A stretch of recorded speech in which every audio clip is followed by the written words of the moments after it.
There are 206 bones in the body. Bones are the main structures that hold our body together at the core, so they will be the core of this discussion. Our discussion will contain bones, joints, and muscles and how they work together. Bones are a hard connective tissue called an osseous tissue. This has three gross functions, or functions that are visible by observation. Number 1 is support. Number 2 is movement. Number 3 is protection. There are 5 different types of bones. 1 is the flat bone. For example, the sternum, which is used for protection and attachment points. The second type is a long bone. A femur, for example, is a long bone. The third type of bone is a short bone. For example, the cuneiform bone, which is a tarsal bone of your foot. That is for stability. A fourth type of bone is a sesamoid bone. For example, the patella, which is the kneecap. This protects tendons. The fifth and last type of bone is the irregular bone.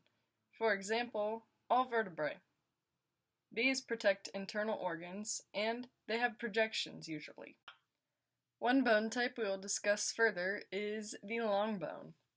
The ends of the bone, which are usually thicker than the skinny center, are called the epiphysis, and that contains red bone marrow, spongy bone, and often a growth plate.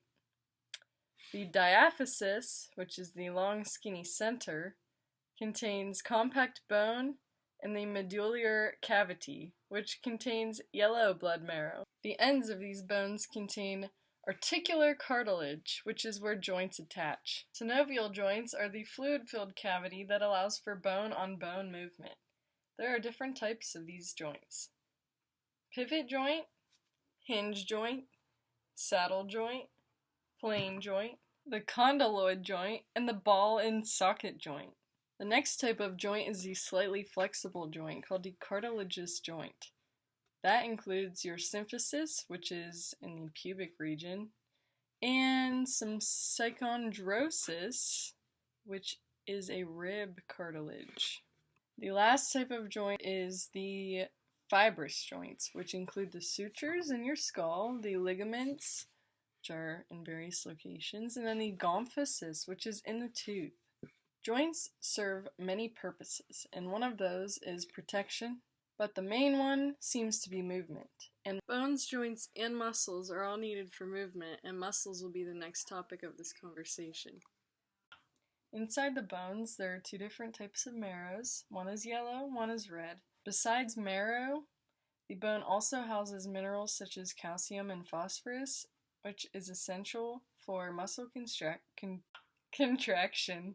Muscles are found all throughout the body, and they have insertions and origins which are located on the bone. These are called skeletal muscles. Muscle contractions start with the firing of acetylcholine from a neuron.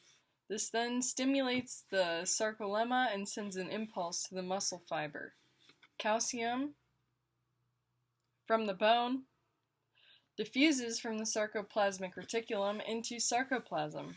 This then binds to the troponin molecules. Once the calcium is binded, tropomyosin molecules, which block the actin from anything else touching it, will expose the actin and allow myosin to link to the actin. Once the myosin links to the actin, it can pull it, and that is how the muscle contracts. The relaxation of a muscle contraction is pretty much just the opposite of contraction, where the acetylcholine decomposes, calcium is transported back to its origin, ATP comes and breaks down the link between actin and myosin, and the myosin is released. The troponin and tropomyosin block any more interaction between the actin and myosin, and then the muscle is relaxed, but always ready for more. And now a magic trick incorporating joints, bones, and muscles.